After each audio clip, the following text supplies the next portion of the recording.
The United Nations UN Secretary General Antonio Guterres has congratulated Kenyans for her contribution to promoting regional peace. Guterres, who is in the country for a two-day official visit, said the UN will continue to support the efforts made by Kenya, IGAD, and the African Union, that is the AU, in ensuring the cessation of hostilities between the two groups fighting for leadership in Sudan. Grace Ahati brings us that report. On his first day of his official visit to Kenya, the United Nations UN Secretary General Antonio Guterres indicated that top on the agenda during his visit with President William Ruto is the security and humanitarian situation in Sudan. Speaking during a banquet dinner at State House, Guterres said the United Nations appreciates Kenya's role in Somalia, the Democratic Republic of Congo DRC, Ethiopia and Sudan in seeking long-lasting peace in the countries. When one sees today the tragedy of Sudan, it is clear your personal leadership, together with the countries of IGAD, together with the African Union, and we are fully ready to support it in trying to make sense of this horrible situation in which two leaders are fighting each other and destroying their own country. And again, Kenya is in the front line of addressing the problem and doing everything to solve it. In the DRC, we have MONUSCO, and we know how difficult it is to operate in the DRC. And we are extremely grateful for what has been the Kenyan initiative, the Nairobi process, and the courage of Kenya sending Kenyan military in a very, very, I would say, dangerous situation.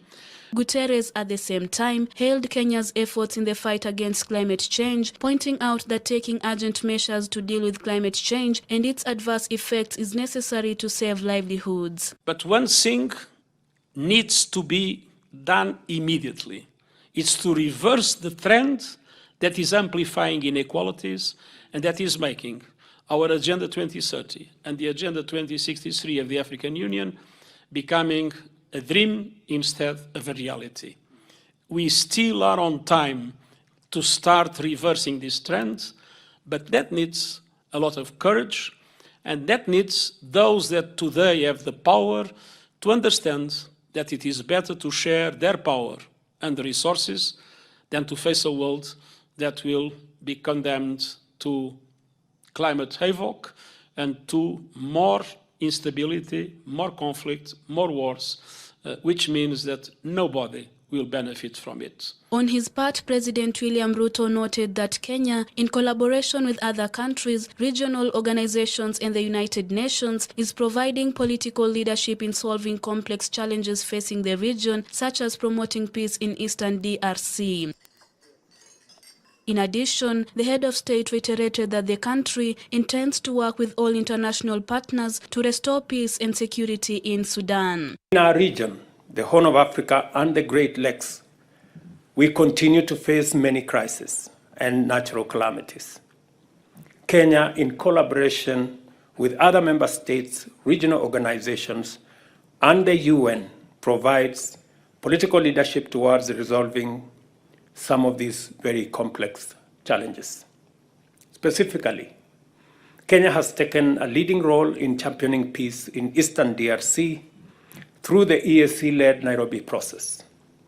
We are keen to work with all international partners to restore peace and security in the Sudan. This comes even as Sudan ambassador to Kenya Kamal Gumara has said that the Sudanese government is set to send a special envoy to update President Ruto, who is the IGAD leader, on the current situation in the country.